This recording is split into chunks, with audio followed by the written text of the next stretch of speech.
Okay, that's a famous intro to a famous Aussie song by the Angels. Iconic song, Australian song. It will be known by all Australian music fans. It may not be well known by people from outside of Australia. I'm not sure, but in Australia we all know it. We all love it. The Angels. Back in 1979-80, the Angels were the preeminent pub rock band in Australia.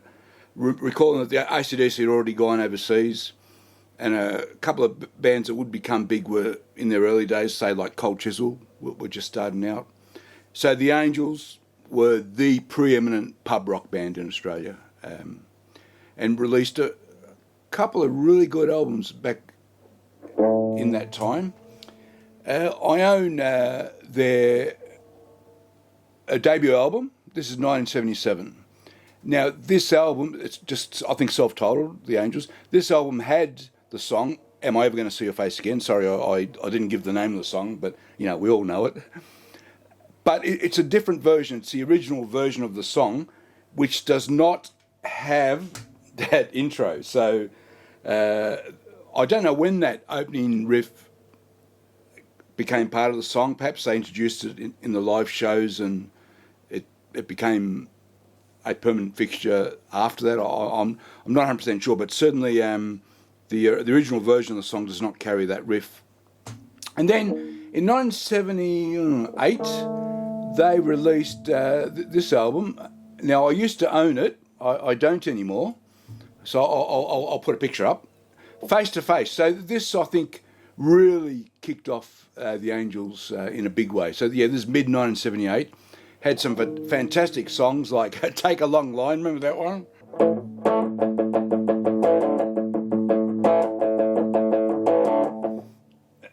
So it had that one. Straight Jacket, After the Rain, Coming Down on Me. So some fantastic songs on here. There's also a live track, Live It Up. So it's a studio album, but there's one live track, Live It Up, with I think Doc Neeson playing the harp. So Face to Face. I had the cassette and the CD of this. I lost the cassette long ago. The CD, I'm guessing my daughter pinched it. She pinched half my CDs. She moved out only a few months ago, and half. I let her take them, but I'm thinking Face to Face must have been amongst them because I couldn't find it when I went looking for it. And then in 1980, I think, this famous Angels album was released. I've got it on record. What's it called again? Dark Room, I should know. So there's the title track, Dark Room, on it. And of course, one of the famous songs off this is No Secrets, which was another hit for the Angels. So, back to Am I Ever Going to See Your Face Again? It is a relatively easy riff. And all of us starting out guitar learn it at some point, I think.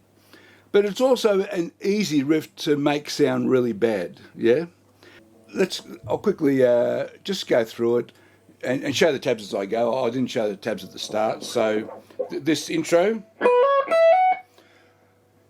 you can choose to either do hammer-ons, as I've done both times, or you can just pick it.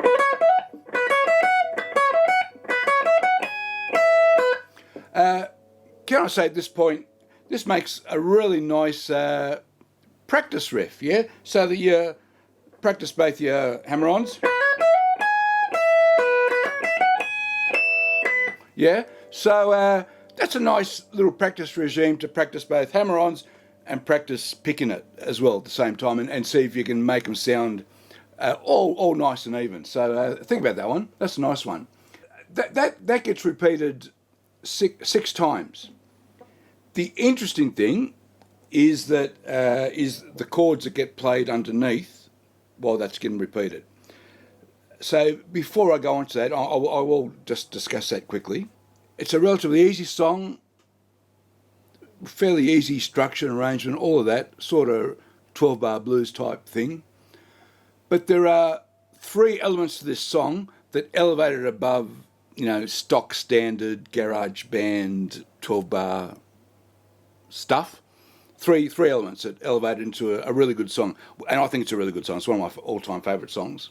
So what are the three elements? Number one, fantastic lyrics. Went down to Santa Fe where Anwar paints the wall. Fantastic lyrics. And also, what about the line later in the song? I go out in the rain so no one sees me cry. Fantastic lyrics, eh? So I love the lyrics. I'd be proud of writing lyrics as good as that. So fantastic lyrics. Before I move on to the other elements, I sang then, where Renoir paints the wall. I could have sworn that in the early days Doc Neeson would sing, where Erwin paints the wall. Now, are there any rock music history buffs out there who can say yay or nay to that?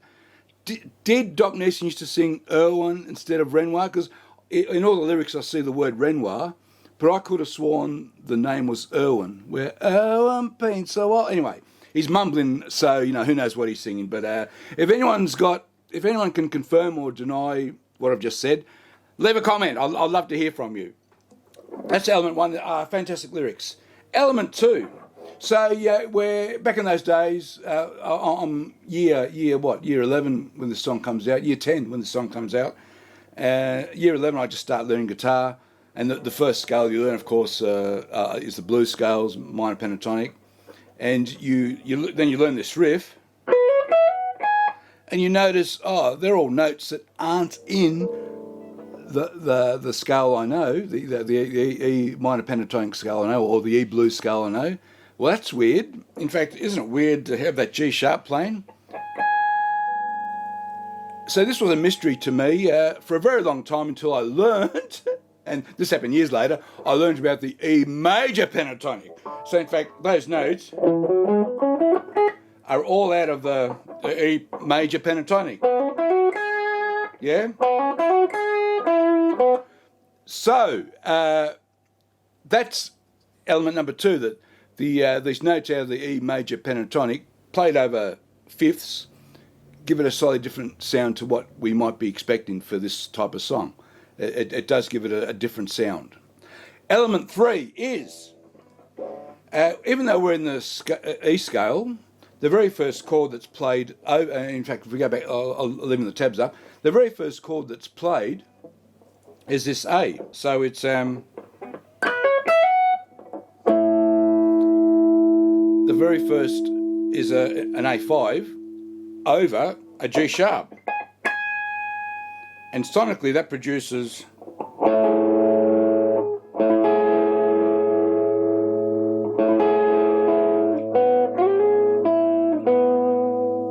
and so that A's ringing and you're playing a G sharp.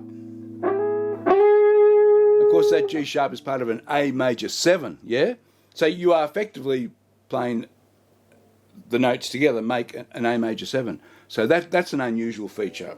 And then when you get to the A5 is still ringing, and you introduce this B note, A sus2.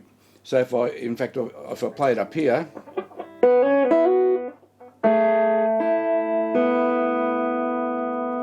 A sus2. Part of an A major 7.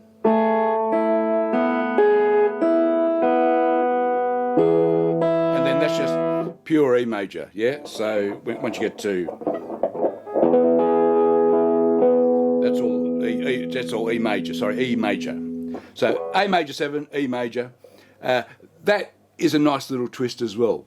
So these are the three elements that sort of elevate that whole bit of the song, and the song as a whole, above stock standard garage band 12-bar blues type stuff, and lifts it to a really, really good song. This would not be complete unless I mentioned something about the crowd participation. Now this came later, because I was looking at a live, and of course Angels always did a fantastic live version of this song, and I was listening to on YouTube a live version from 1979, and the crowd is not saying boo during that chorus bit.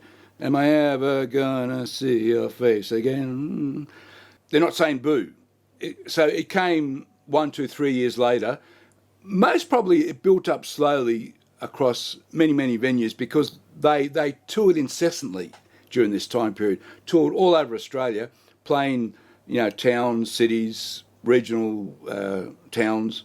I would guess that, and it only built up by word of mouth. There was no social media or mobile phones or anything back in those days.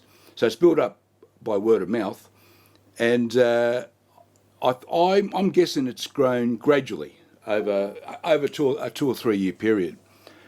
And Doc Neeson notes how the first time he heard it, he was actually shocked because he thought the crowd was having a go at them. And he talked to some of the crowd, and they assured him that wasn't the case at all. But my guess is that as it was building slowly, he never noticed, and then it eventually built up to a crescendo where the whole pub was singing it. Right, quite literally, everyone in the pub was singing it, and that would have been the first time he noticed it. And he might have got a bit shocked. The Brewster brothers, or one of the Brewster brothers, talk about how many people have claimed to have invented it. Hundreds of people claim to have been the first to have done it. But as I say, I'm guessing something that built very slowly over a few years. Anyway, Am I Ever Going to See Your Face Again? That's our lick for the day.